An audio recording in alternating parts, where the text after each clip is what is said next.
Textile engineering ভর্তি হয়েছে financial ইউনিভার্সিটিতে। ও 8 সেমিস্টার শেষ, মানে এখন পরীক্ষা হচ্ছে 12 সেমিস্টারে।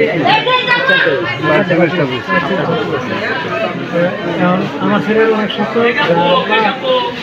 তুমি আর একটা বছর বিদেশ করছি, আমি কুয়েত প্রবাসী, তুমি আর একটা বছর বিদেশ কষ্ট করো, আমি আর তোমার বিদেশ টাকা দিতাম না। একটা বছর আমি একটা বছর পরে চাকরিতে জয়েন করলাম বারে। তুমি আর বিদেশ টাকা করো, তোমার থাকবার দিতাম না। আর আমি 2-1 বছর আমার বড় বড় যারা আছে ইঞ্জিনিয়ার, ওরা 5 লাখ 7 লাখ 8 লাখ 10 লাখ টাকা বেতন পায়। ওরা আমার অনেক বড় থাকতেছে, আমার কইছে যে পারবেস তুই খালি বারে 2-1 বছর তুই অভিজ্ঞতা অর্জন করার পরে তোর 5 লাখ টাকা বেতনের তোর ব্যবস্থা আমরা করে দেন। আমার ছেলে এতটুকু ভার্সিটির মধ্যে কিন্তু অনেক মেধা ছিল, ভালো মেধা ছিল।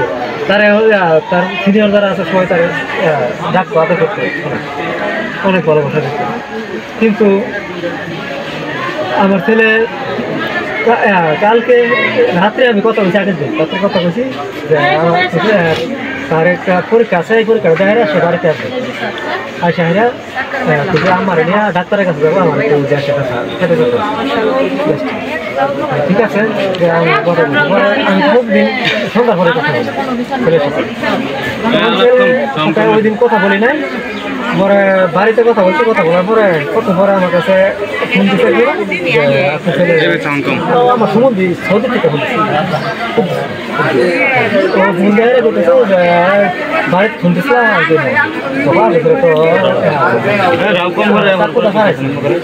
হাসপাতাল হয়ে গেছে।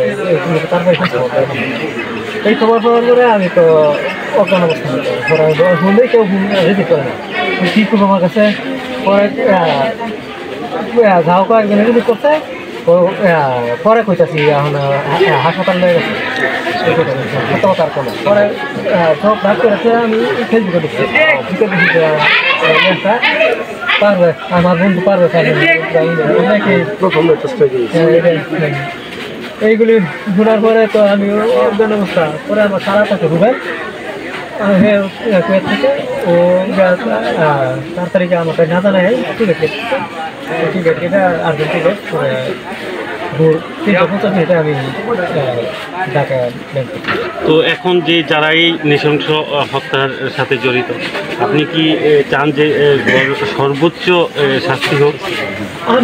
আমি চাইব কি এটা সারা বাংলাদেশে সারা বিশ্বের মানুষের চাইতেছে, কারণ এটা প্রমাণ হয়ে গেছে, ভিডিও ফুটেছে, প্রমাণ হয়ে গেছে যে ছেলেরে মারছে ওই সন্ত্রাসীগুলি। ওরা সন্ত্রাসী নতুন ভর্তি হয়েছে, ওই করে ওরা জুনিয়র পোলাপান, ওরা আমার ছেলে সিনিয়র, ওরে তারা কিভাবে মারতে পারে?